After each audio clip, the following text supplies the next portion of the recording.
The best of money matters. Right Business. Welcome to The Right Business, where we dive deep into the stories of trailblazers who dare to disrupt the status quo, find the gap in the market to find the right business. Hello, I'm Hongbin Jeong. Now, we've all seen the widespread use of packaging materials like styrofoam and plastic, which contribute heavily to environmental pollution.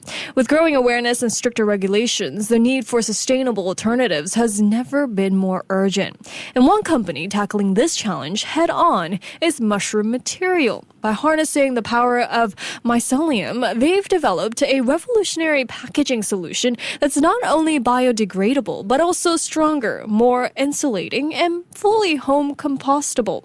And to share more about how they're reshaping the future of packaging and eliminating non-recyclable plastics from the supply chain, joining us today is Shaun Seaman, who is the founder and CEO of Mushroom Material. Hi, Shaun. Welcome to the show. Hi, thank you for having us. Great to be here. And that was a fantastic intro for us. Thank you. Thank you so much for joining us, Shaun. I just want to start off by asking you, what specific gap did you identify in the packaging industry that led you to create Mushroom Material? Was it purely the environmental impact, or did you also spot a market opportunity that others had overlooked? Bit of both, actually. So the main driver, as you rightly said, is the legislation. Socially, everyone hates it. It's an amazing material at what it does in terms of insulation and protective properties. But if anyone's tried to remove packaging from a TV and break it up into pieces, it flies everywhere. It's public enemy number one is what we call it. So legislation is really strong in a lot of countries. Socially, people don't want it. But the problem really is that there's no good alternatives out there. So for us, it was both. We found a gap that there's a real urgent need for this material. There's some mycelium-based companies out there, but you can't scale them. And we developed a pelletization method that solves all of the scale problems. So it was figuring out that need for the market, and then what can we do ourselves? What's our unique value add to this? I see. Well, mushrooms are quite an unconventional choice for packaging. What made you choose mycelium over other sustainable materials? Were there any surprising advantages that people might not realize beyond just being eco-friendly? So, yes, I'm completely honest. We're the three founding members are all mechanical engineers. So we have very limited knowledge in biology. So for us, it was a lot of learning as we went. Someone introduced us to the idea of mycology. We tested them out, realized this is a phenomenal material. But as we went through, we learned things. So one of the major breakthroughs we had was realizing it has the exact same thermal insulation as styrofoam. And so if you compare that to other materials similar to it, have good impact resistance, they don't have good thermal insulation. So that was one of the major ones. The more we learn about it, the more we realize how versatile it is. And not knowing about the biology was actually a bit of an advantage for us because we weren't limited by preconceived notions and instead we're purely focusing on how do you scale this material. I see. Well, let's talk more about Mushroom Material. It is a game-changing alternative to styrofoam and cardboard packaging. Your packaging isn't just sustainable, it also boasts some incredible properties. It's stronger than concrete pound for pound, a better thermal insulator than fiberglass, and it completely compostable. How did you achieve all of this, and why did you focus on these specific features? Interestingly, this is actually a product of the mycelium itself. So it's not something you specifically designed for. It's more of we realize what it's capable of, and then we design around that. So one interesting feature we didn't realize is it is also self-extinguishing. So if you try and light it on fire, it naturally dampens and stops any fire, and that's because of the existence of mycelium inside it. So the mycelium there is really important to it. Interestingly, it's only a small component of it. So the way it's made is uses agricultural waste.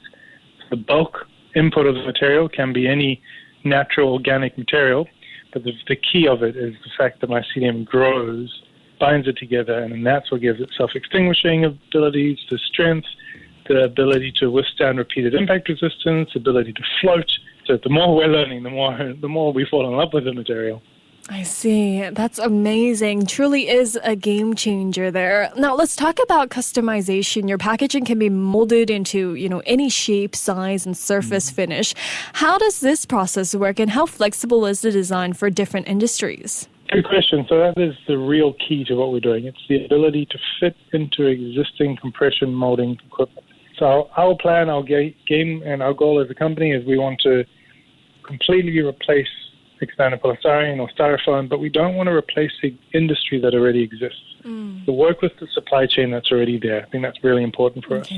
And that's why we've come up with these pellets. The pellets fit into compression molding, which means any shape you want to compression mold, all you do is create the same tool you would for plastic injection molding, and you're just using our pellets instead. I see. Now, your product is also made from organic waste like food scraps, cardboard, and agricultural byproducts. What does the sourcing process look like here then? And does this mean your supply is essentially limitless? In theory, yes.